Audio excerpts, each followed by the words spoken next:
लोक भल पाए केमी मेंटेन कर रखी ସେଇଟା ହଉଛି ସବୁବେଳେ ଗୋଟେ ଗୋଟେ ବଡ ସେଇଟା ଜିନିଷ ସିକ୍ରେଟ ଭଗବାନ ଭାଇ, କରନ୍ତୁ ସେ ସେତିକି ମେଣ୍ଟେନ ଟା ଥାଉ। ମୁଁ କାହାକୁ କହିବିନି। ଟପ୍ ସିକ୍ରେଟ ସେଇ ସିକ୍ରେଟ କାହା ଖୋଲିବାର ହୁଁ ନାହିଁ। ବାସ୍ ପବ୍ଲିକ ଭଲ ହୁଁ। ପାଏ ଏମିତି ଦିଅନ୍ତୁ।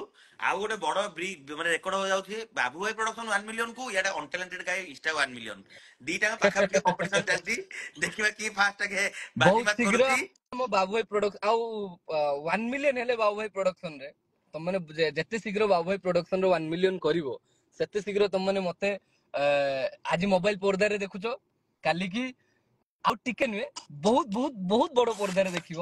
ବାସ୍ ସେତିକି ସେତିକି ଦିନରେ ତମମାନଙ୍କୁ ଭଲ ପାଇବା ମୋ ସହିତ ଥାଉ। 1 ମିଲିୟନ ରେ ଆମେ ବହୁତ କିଛି ପ୍ଲାନ କରୁଛେ। ଆମକୁ ଦିଟା 1 ମିଲିୟନ କରିବାର ଅଛି, ଗୋଟେ ଅନଟାଲେଣ୍ଟେଡ ଗାଇ ଇନଷ୍ଟାଗ୍ରାମ କୁ, ଆଉ ଗୋଟେ ବାବୁ ଭାଇ ପ୍ରଡକ୍ସନ ଚ୍ୟାନେଲ କୁ। ଦିଟା ତ 1 ଦିଟା ମିଲିୟନ ପାଇଁ ଦିଟା 1 ମିଲିୟନ ହେଲା ପରେ ତମେ ଆଉ ଫୋନ ରେ ଆଉ ୟୁଟ୍ୟୁବ ରେ ନା ନା ଦେଖିବନି। ୟୁଟ୍ୟୁବ ବନ୍ଦ ହେଇଗଲା, ତାପରେ ନା ଡାଇରେକ୍ଟ ନା ଉପରେ। ୟୁଟ୍ୟୁବ ଚାଲିବ, କିନ୍ତୁ ଆମେ ସେପଟେ ବି କାମ କରିବା। ବହୁତ କିଛି ମନ ନାଇଁ ଭିତରେ ଆମେ ଆଶା, ଯୋଉଠୁ ବହୁତ ଆରମ୍ଭ କିଛି କରୁଛେ ସେଟାକୁ ସ୍ୱପ୍ନ କେବେ ଡ୍ରିମ୍ ବି ରଖିଛେ ଛାଡିବାନି। ଆମେ। ଆମେ ଯୋଉଟା ଆରମ୍ଭ କରୁଛେ, ଆଉ ଗୋଟେ ଜିନିଷ ଉଦିତ କୁ ନେଇକି ଆମର ଯେତେବେଳେ ବଡ ଜିନିଷ ପାଇଁ ପ୍ଲାନିଂ କରାଯାଉଛି, ବହୁତ ଲୋକଙ୍କର ଏଥିରେ ବି ଟେନସନ ଅଛି। କାହିଁକି ନା ଜାଣିଛନ୍ତି ଯେତେବେଳେ ଜଣେ ଉଦିତଙ୍କର ଗୋଟେ ପଳିଆ ସବୁ ମିଳିଯିବ, ବହୁତ ଲୋକଙ୍କର ବି କିଛି ପ୍ରୋବ୍ଲେମ ହବ। ସେଥିପାଇଁ ବି ବହୁତ ଲୋକ ପଛରେ ଲାଗିଛନ୍ତି।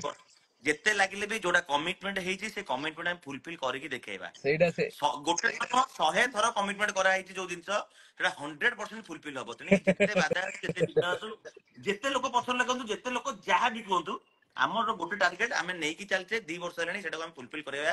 ଆଶା କରୁଛୁ 2025 ରେ କେମିତି ଫୁଲଫିଲ ହବ, ସେଟା ସବୁଠୁ ବଡ ଜିନିଷ। ତମ ଭଲ ପାଇବା ଥିବ ମାନେ ଭାଇ ନିହାତି ସେ ଜିନିଷ ହବ ଭାଇ। ଯୋଉଠି ଲକ୍ଷ ଲକ୍ଷ ଲୋକ ଅଟୋମେଟିକାଲ ରହିବ ମୋ ଭାଇ ସହିତ। ଭାଇର କନେକ୍ସନ, କିଛି ଟେନସନ ନାହିଁ। ମୁଁ ଅଲରେଡି ବହୁ ଜାଗାରେ ବି କହିଛି, ଏଟା ମୋ ଚ୍ୟାନେଲ ନୁହଁ, ଏଟା ମୋ ଭାଇର ଚ୍ୟାନେଲ। ଯେମିତି କି ଆଜି ଆଜି ମତେ ଏଇଠି ହିଁ ଜଡିତ ହେଇକି ଅଛନ୍ତି। ଆଗକୁ ଏଇ ଜିନିଷ ପାଇଁ ଆମେ କଣ କରୁଛେ, ବାସ୍ ଆଉ ଅଳ୍ପ ଦିନ, ଆଉ ବର୍ଷେ 2 ବର୍ଷ ବି କହିବିନି, 2025 ରେ ହିଁ ଫାଇନାଲ ହେଇଯିବ ବୋଲିକି ସମସ୍ତଙ୍କର ଆଶା ଅଛି। ଆଉ ଭାଇ ବହୁତ ବହୁତ ଧନ୍ୟବାଦ ମତେ ଏଇ ଅପରଚୁନିଟି ଟା ଦେଇଥିବା ପାଇଁ, ଗୀତଟା ନା ମତେ ନା ଦେଇଥିବା ପାଇଁ। ତମକୁ ଧନ୍ୟବାଦ। ନା ଭାଇ ତମ ଭଳିଆ ମାନେ କହିଲେ ଡେଡିକେଟେଡ, ମାନେ ମୁଁ କହିଲି ବା କଣ ଆଉ କହିବି, ଛାଡ ଯେତେ କହିଲେ ବି ପୁରା କମ। ହୋଲ ଟିମ କୁ ଭାଇ, ସମ୍ବିତ ଭାଇକୁ, ସ୍ମୃତି ଭାଇକୁ, ରିଙ୍କୁ ଭାଇକୁ, ତୁଷାର ଭାଇକୁ, ବାରିଶ କୁ, ଆମ ସମସ୍ତଙ୍କୁ ଭାଇ ଦିଲସେ ମାନେ ମନ ଖୁସି ହେଇଗଲା ଭାଇ ଏ କାମଟା କରିକି ଭାଇ, ସିରିୟସଲି। ଆଶା କରିବା ଯେ ଆଗକୁ ଆହୁରି ଭଲ ଭଲ। ଏଇଟା ତ ମାନେ ଏଇଟା ମୁଁ ଭାବୁଛି ଲାଷ୍ଟ ହେଇଗଲା ବୋଧେ, ୟାଠୁ ଆଉ କଣ ଭଲ ହବ ଏକ୍ସପେକ୍ଟେସନ ନାହିଁ।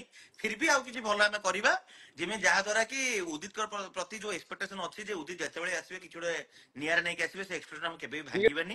ଅଛି ଭାଇ। ଯାହା ବି ଅତୀତରେ ଆମର ଭୁଲ ଭାଲ ହେଇଯାଇଛି, ତାକୁ ହଁ ରେକ୍ଟିଫିକେସନ କରିକି ଆମେ ଆହୁରି ଆଗକୁ ଆହୁରି ଆଗେଇବା। ଭଲରେ ଭଲ। ଆମେ ଶିଖୁଛେ ଭାଇ, ଆମେ ଥୋଡି ମୁଁ 10ଟା 15ଟା 20ଟା କାମ କରିଦେଇଛି। ଏମିତି ଧୀରେ ଧୀରେ କରିବା, ଗୋଟେ ଜିନିଷ ଜାଣିବା, ପୁଣି ଆଗେଇବା ନା ଆଗେଇବାନି ଭାଇ। ନିଶ୍ଚିତ ନିଶ୍ଚିତ। ଠିକ ଅଛି ଭାଇ, ତମେ ଆରାମସେ, ମୁଁ ତୁମକୁ ବୋଧେ ଡିଷ୍ଟର୍ବ କରିଦେଲି ବୋଧେ, କେମିତି କଣ ଆସିଲ ନା କଣ ଡିଷ୍ଟର୍ବ, କରୁଥିଲ। ତମ ସହିତ କିଛି ଲାଇଭରେ ନାହିଁ, ଆସିବାର ମୋର ଗୋଟେ ଭାଗ୍ୟ।